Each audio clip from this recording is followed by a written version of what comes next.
대한민국 중심 채널 KBS 1라디오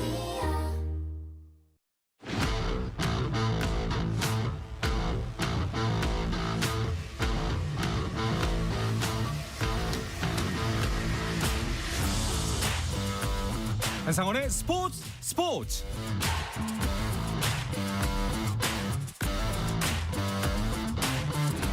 스포츠가 있는 저녁 어떠신가요? 아나운서 한상원입니다. 오늘 하루 이슈들을 살펴보는 스포츠 타임라인으로 출발합니다.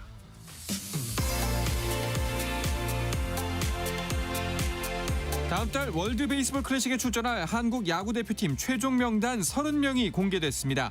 관심을 모았던 한국계 선수로는 투수 라일리 오브라이언과 데인 더닝, 내야수 세이 위트컴과 유틸리티 자원 저마이 존스 등 모두 4명이 선발됐고, 소속팀 전지 훈련 도중 어깨 통증으로 이탈한 문동주가 명단에서 빠지고 고영표가 합류한 가운데 지난해 일본 평가전에서 준수한 타격을 선보인 문현빈도 최종 명단에 포함됐습니다. 류지영 감독은 기자회견을 통해 주장은 이정후, 마무리 투수는 오브라이언이라고 밝혔습니다. 밀라노 코르티나 단페초 동계올림픽에서 우리나라 컬링 믹스 더블의 김선영, 정영석 조가 스위스와의 예선 2차전에서 2엔드까지 2대1로 앞섰지만 3엔드에만 넉 점을 내주며 5대8로 졌습니다. 이로써 3연패 빠진 우리나라는 오늘 밤 10시 35분 영국과의 예선 4차전에서 첫 승에 도전합니다. 홍명보 감독이 이끄는 축구대표팀이 북중미 월드컵에서 맞붙을 남아프리카 공화국이 오는 3월 파나마를 불러들여 두 차례 친선 경기를 치릅니다. 구체적인 경기 장소와 시간은 아직 공개되지 않았습니다. 리브골프 2026 시즌 개막전인 리브골프 리아드 2라운드에서 안병훈이 중간 합계 10언더파로 공동 10위에 올랐습니다. 순위는 1라운드 공동 4위에 비해 다소 밀렸지만 공동 선두와 격차는 세타 차로 크지 않은 편입니다. 배드민턴 세계 최강 안세영이 선봉에 선 한국 여자 대표팀이 2026 아시아 남녀단체 배드민턴 선수권 대회 4강에 진출하며 세계 선수권 본선행 티켓을 획득했습니다. 프랑스 국가대표 출신의 베테랑 공격수 카림 벤제마가 사우디아라비아 프로리그 알힐랄 유니폼을 입고 치른 첫 경기에서 해트트릭을 기록하며 화끈한 신고식을 했습니다. 이 경기는 알힐랄이 알 오크두드의 6대0 대승을 거뒀습니다.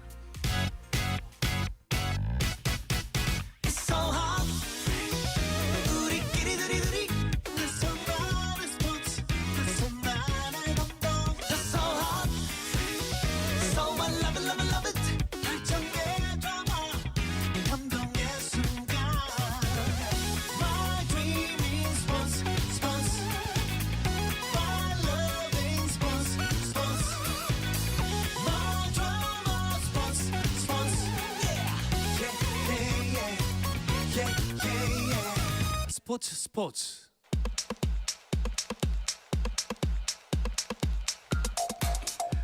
금요일 저녁에 축구 이야기 축구장 가는 길 시작하겠습니다. 축구 전문 매체 히든K의 류청 기자, 월간 축구 전문지 베스트 11의 조남기 기자와 함께합니다. 두 분 어서 오십시오. 안녕하십니까. 네, 안녕하십니까. 반갑습니다. 자, 오늘은 두 분과 대표팀 이야기부터 먼저 해볼까 합니다. 월드컵 시즌이기 때문에 대표팀 자원의 부상 소식이 있으면 가슴이 철렁 내려앉거든요. 그런데 원두재 선수가 부상을 당했다고 하네요. 네, 축구대표팀 미드필더 원두재 선수가 좀 장기 부상을 당했는데요. 그 원두재 선수가 코르파칸이라는 UAE 팀에서 뛰고 있습니다. 근데 이 팀이 지난 5일에 구단 공식 홈페이지를 통해서 원두재 선수가 전날 경기에서 어깨에 큰 부상을 입었고 수술할 예정이라고 알렸거든요. 근데 어깨 수술에서는 심각한 부상이기 때문에 적어도 재활에 4에서 5개월 정도 걸린다는 적어도? 이야기가 나오고 있습니다. 네, 적어도 4에서 5개월이면은 빨라야 복귀가 6, 7월인데 그렇다면은 뭐 월드컵은 불가능하다고 봐야겠네요.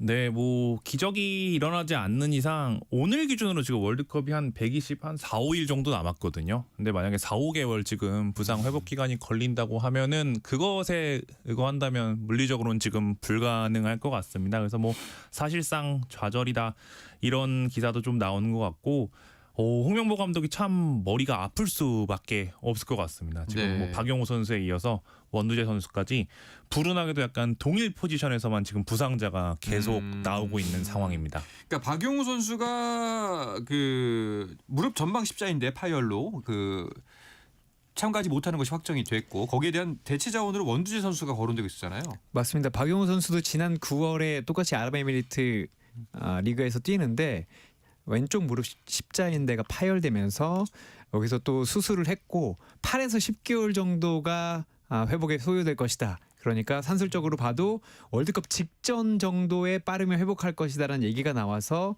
말씀하신 대로 못 나오는 게 아니냐 이런 얘기가 나오는 도중에 그래도 원두재 선수가 최근에 리그에서도 잘 뛰고 있고 대표팀 경력도 있기 때문에 이 포지션에 원두재가 있다 이런 평가가 나왔는데 원두재 선수마저 큰 부상을 당하면서 중앙 미드필더 그러니까 3선 미드필더가 부족하게 됐습니다. 네, 이 두 선수 모두 그 수비형 미드필더 입장인데 그 홍명보 감독의 구상이 지금 사실은 그 구상이 어긋나면 안 되잖아요. 네, 어긋나면 절대 안 되는 시기였는데 네. 이게 불가항력으로 지금 어긋나고 있는 것 같습니다.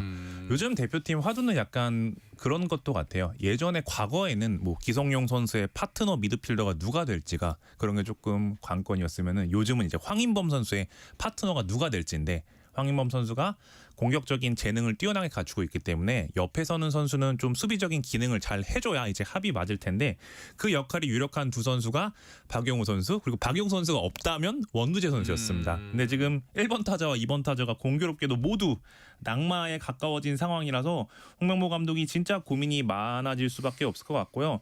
지금 대표팀이 이제 작년 하반기부터 기조를 백4보다는 좀 백3로 가져가는 것 같은데 그러면은 중앙에 위치한 두 명의 미드필더 역할이 더 중요할 것 같습니다. 그러니까 8방으로 이제 뻗어가는 구조가 되거든요. 네. 근데 그 중에 한 명이 수비적 기능을 잘 해야 되는 미드필더가 지금 풀이 옅어진다면은 커다란 계획에 있어서도 지금 타격치가 올 수밖에 없습니다. 그나마 다행인 거는 그 중간에서 공격의 마중물 역할을 하는 황인범 선수가 건강하게 돌아왔다는 거는 다행인 것 같아요. 네, 황인범 선수가 지난 2025년에는 많이 아팠습니다. 그리고 가장 최근에 2025년 11월에 부상을 당하면서 대표팀 소집에서도 제외됐었거든요. 네. 근데 12월 중순에 복귀해서 페에노르트 경기를 치르고 있고 이게 유로파 리그와 리그 경기를 병행하고 있는데 최근 리그 경기에서는 복귀한 이후로 골 하나, 도움 2개를 기록할 정도로 경기력이 괜찮습니다. 네. 자, 그렇다면은 뭐 이미 벌어진 부상은 어쩔 수가 없고 이제 황인범 선수 옆에 누구를 세워야 하느냐 이 고민이 있을 텐데 후보군이 누가 있을까요? 네, 일단 월드컵이 얼마 남지 않았기 때문에 기존의 대표팀에 오르락 내리락했던 선수들 중 한 명이 될 것이고요. 뉴페이스는 없을 겁니다. 그래서 그 포지션에 들어갈 만한 선수가 뭐 백승호 선수, 김진규 선수, 권혁규 선수, 옌스 카스트로프 선수, 박진섭 선수, 서민우 선수일 텐데 아마 이 중에서 해결을 하긴 해야 될 겁니다.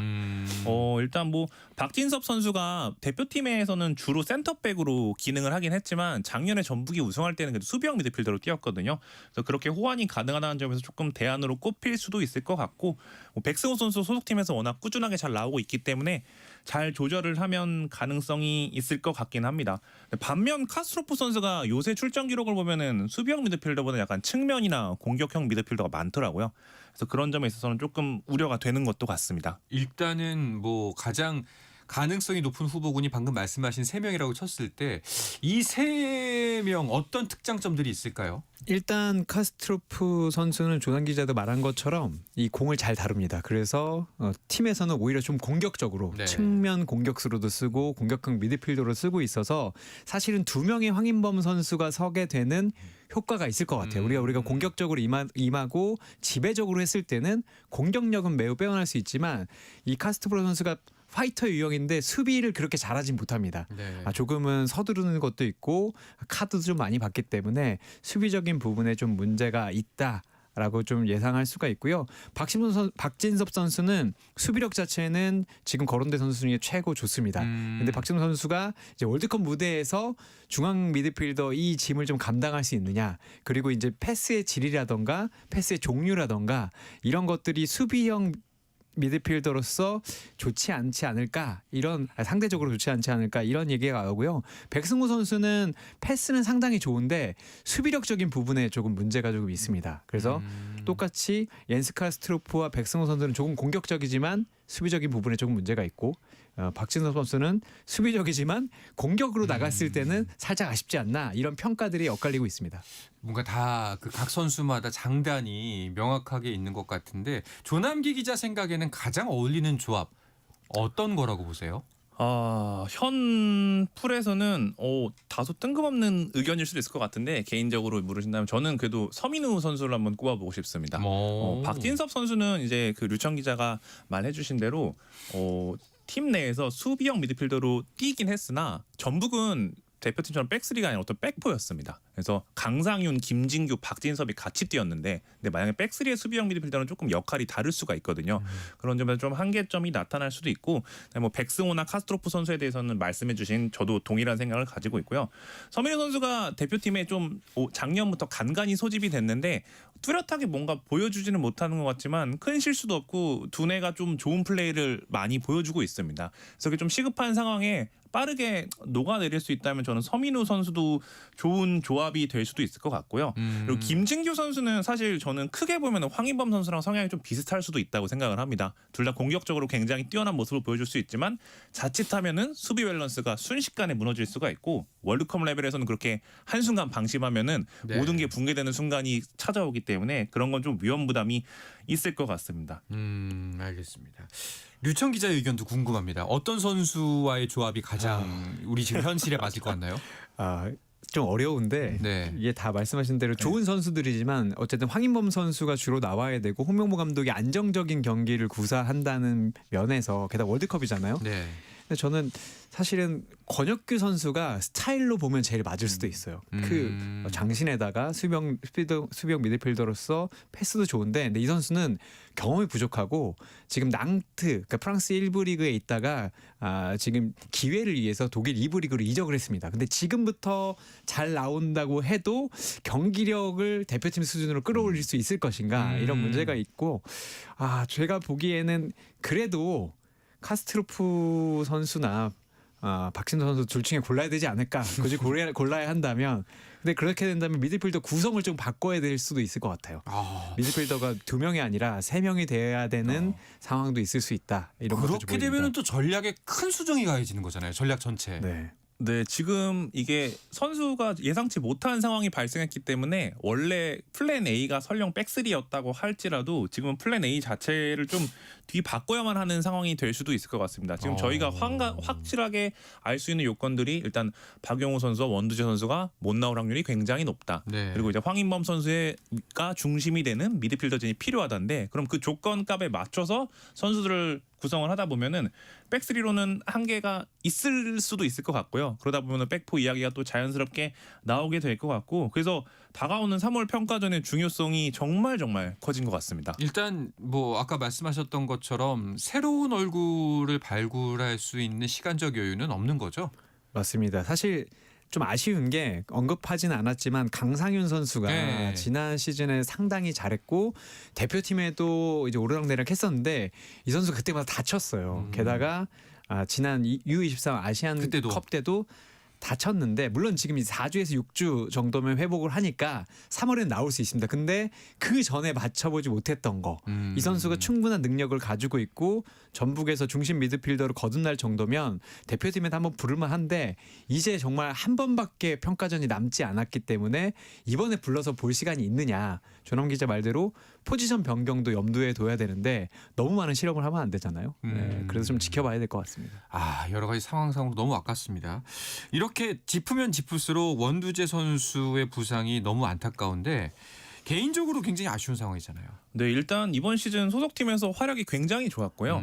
다른 무엇보다 소속팀에서 계속 경기에 나온다는 것은 감각을 잘 유지하고 있다는 뜻입니다. 네. 그래서 그 감각을 A대표팀에도 그대로 이식할 확률이 매우 높은데 14경기 중에 이제 선발을 11경기나 나왔었고요. 그리고 무엇보다도 지금 박용우 선수가 부재한 게 작년 하반기에 먼저 확정된 상황이라 최근 원두재 선수의 대표팀 내 가치가 더욱더 제고가 된 상황이었습니다. 근데 이런 상황에서 원두재 선수도 첫 월드컵에 출전할 수도 있었을 텐데 이게 좀 불운한 상황이 닥쳐서 개인적으로 너무너무 속이 상하지 않을까 이렇게 생각이 됩니다. 그렇습니다. 네. 자, 이제 우리가 실험을 하긴 해야 됩니다. 뭔가 새로운 조합이나 새로운 전략, 현재 상황에 타개할 수 있는 방법을 찾아내야 하는데 기회가 많이 남지 않았지 않습니까? 아마 3월 평가전이 다일 것 같은데 그 오스트리아와의 평가전은 확정이 된 건가요? 네, 현지 시간으로 3월 31일 그리고 한국 시간으로는 4월 1일 새벽에 오스트리아 비엔나에서 오스트리아 평가전을 하게 되고요. 지금 한 경기도 정해졌다는 이야기가 좀 나오고 있는데 아직 확정 보도는 나오지 않았습니다. 그래서 3월에 이 바로 전에 코트디부아르와 경기를 할 수 있다는 보도들이 현지에서는 좀 나오고 있습니다. 네, 알겠습니다. 자, 이어서 K리그 이야기도 나눠볼까 하는데요. 그 전에 잠시 쉬었다가 돌아오겠습니다.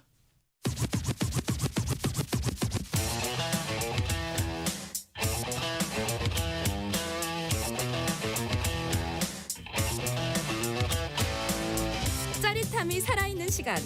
한상원의 스포츠. 금요일 저녁의 축구 이야기 축구장 가는 길 이어가도록 하겠습니다. 월간 축구 전문지 베스트 11의 조남기 기자, 축구 전문 매체 히든K의 류청 기자와 함께하고 있습니다. 자, K리그 이야기로 넘어가 보도록 하죠. 대한축구협회가 K리그와 관련해서 뭔가를 계속 발표하고 있습니다. 이번엔 K3, K4 챔피언십이 신설된다는 소식이네요. 네, 저희 사실 평소에 시선이 잘 닿지 못했던 K3, K4에도 좀 많은 이벤트들이 생겨나는 것 같습니다. 저는 개인적으로 이런 시스템은 예상을 못했었는데요. K3, K4 팀만 참가하는 그러니까 컵 대회 형식의 챔피언십이 지금 생긴다고 하고요. 코리아컵과는 또 다른 대회입니다. 좀 5라운드 형태로 펼쳐지는 토너먼트 방식이고요.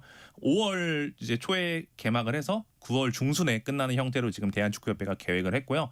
뭐 자그마하긴 하지만 우승 상금도 한 3천만 원 정도 이제 붙어 있다고 합니다. 이게 큰 돈은 아니겠지만 아무래도 K3, K4 팀들은 재정적으로 조금 열악한 경우가 있기 때문에 조금 도움이 될 수도 있을 것 같고 무엇보다도 K3, K4에 대한 좀 관심도를 제고한다는 측면에서 이런 대회가 생기는 건 참 반가운 소식인 것 같습니다. 그렇죠. 뭐 없느니 있는 게 훨씬 더 좋은 상황인 것 같은데 K3 따로 K4 따로가 아니라 K3, K4를 함께 챔피언십을 연다는 얘기죠? 맞습니다. 그래서 이게 어떻게 보면은 코리안컵에 이 팀들이 나오긴 합니다. 근데 우승하기가 어렵잖아요. 그래서 여러분도 대한축구협회가 개최하는 대회에서 우승할 수 있다. 이런 작은 버전인 것 같고 일단 그래서 모두 5라운드가 토너먼트입니다. 그러니까 5번만 이기면 우승할 수 있는 건데 조금 다른 게 있다면 K4 리그에는 사회 복무 요원들이 있어요.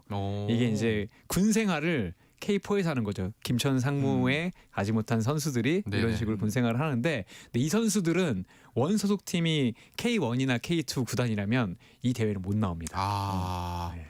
이렇게 표현하면 이상 선출 금지. 일종의 그런 사회인 거죠. 리그에서 선출 네. 금지. 네. 예, 선출은 출전하면 안 된다. 이런 거 같은 거 느낌이 듭니다. 그 K3 리그와 K리그 2 간 승강제 관련해서는 라이선스 문제가 업데이트가 되고 있던데요. 네, 이제 K3, 4 챔피언십은 이제 아름다운 대가 태동하는 분위기로 잘 흘러가고 있는 것 같은데 이 K리그 2와 K3 리그, 그러니까 2부 리그, 3부 리그의 승강제를 만드는 과정에서는 라이선스 문제가 확실히 좀 대두가 되는 것 같습니다. 일단 뭐 라이선스 신청 자체를 K3 리그 팀들이 2월 28일까지 해야 된다고 하네요. 그리고 이제 라이선스를 이제 신청을 하면은 최종 심사를 6월 30일까지 한다고 합니다. 좀 꼼꼼하게 기간이 많이 필요할 것 같고요.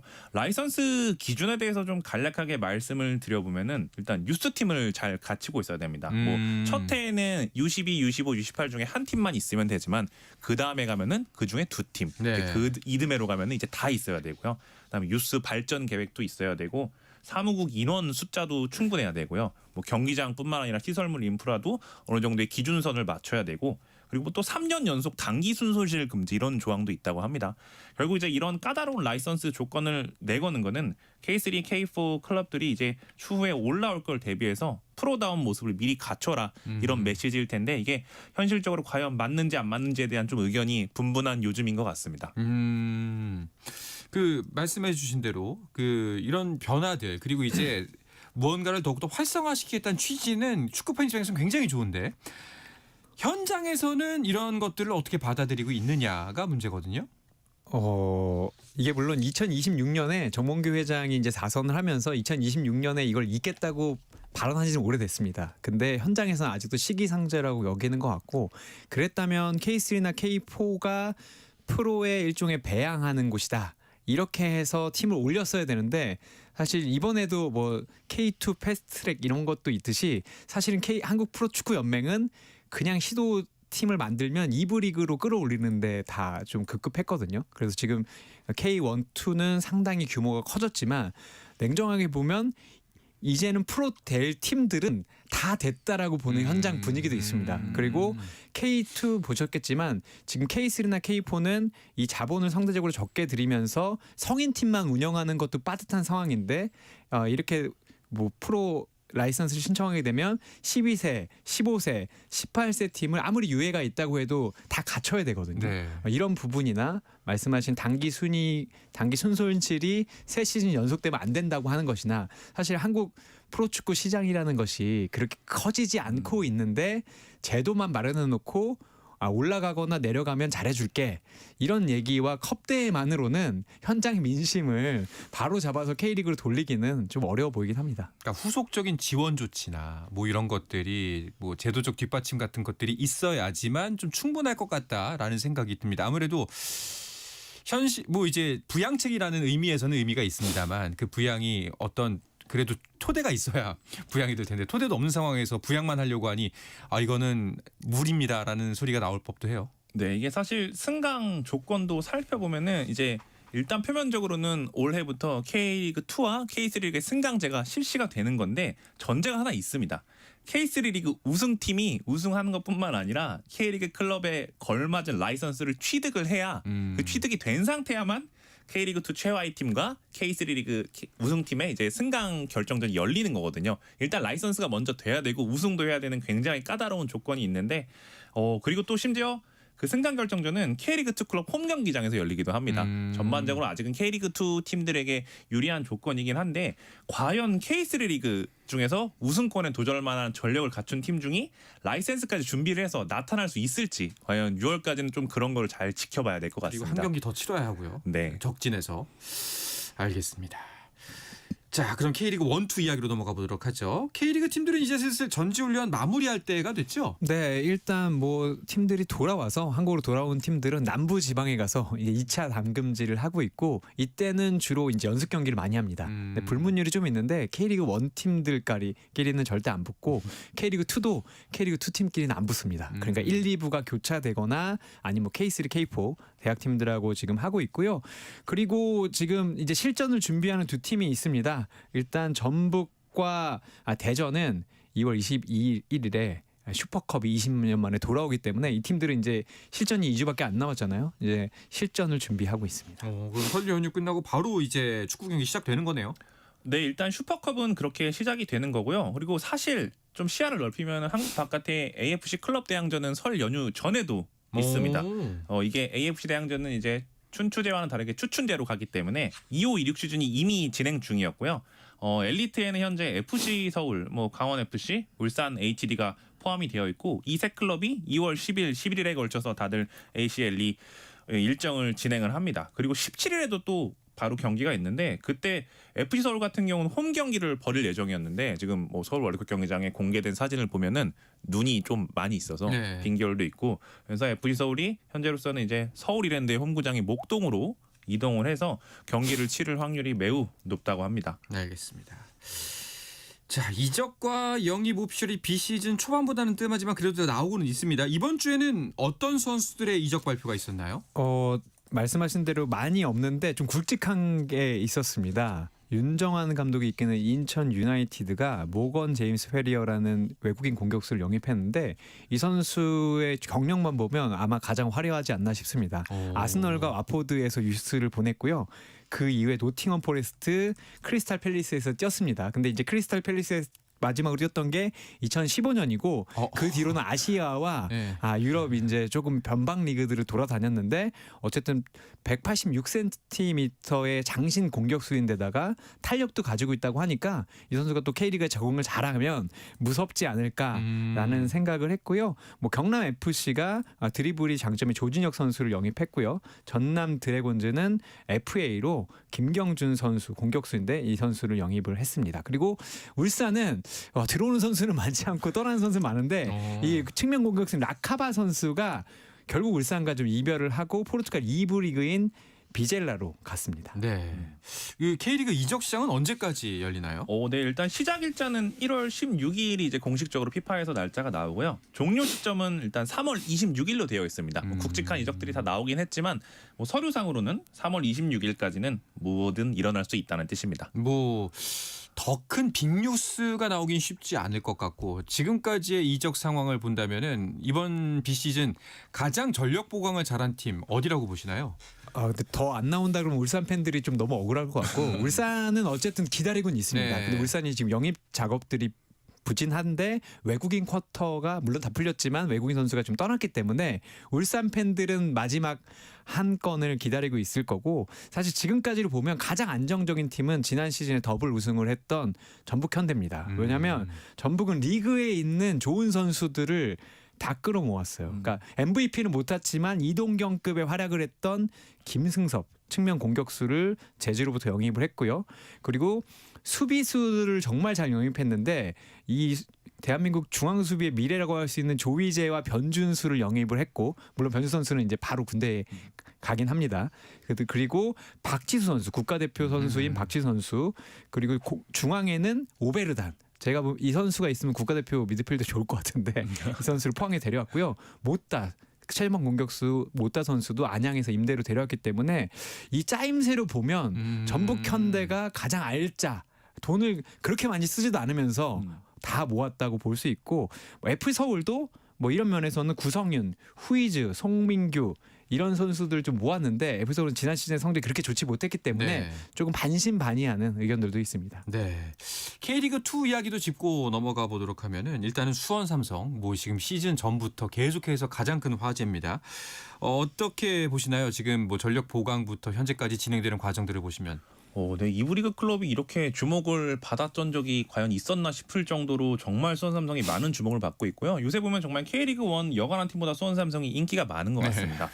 일단 온라인 팬미팅 때도 뭐 3만 4천 명이 누적 집계로 접속을 했다고 하니까 야. 그게 그냥 수원 삼성이 지금 어떠한 미상을 갖고 있는지를 보여주는 것 같고 이정효 감독 영입부터 시작해서 이번 겨울에 뭐 홍정우 선수도 왔고 박현빈 선수도 왔고 정우현 선수도 데려왔고 정말 별들을 많이 데려왔는데 그 모든 것들이 지금 수치로 나타나고 있고 아마 수원 삼성 팬들뿐만 아니라 K리그 2를 좋아하시는 모든 분들이 수원 삼성의 이제 1라운드 개막전인 서울 이랜드전을 기대하고 있지 않을까 저는 이렇게 생각을 하고 있습니다. 그렇습니다.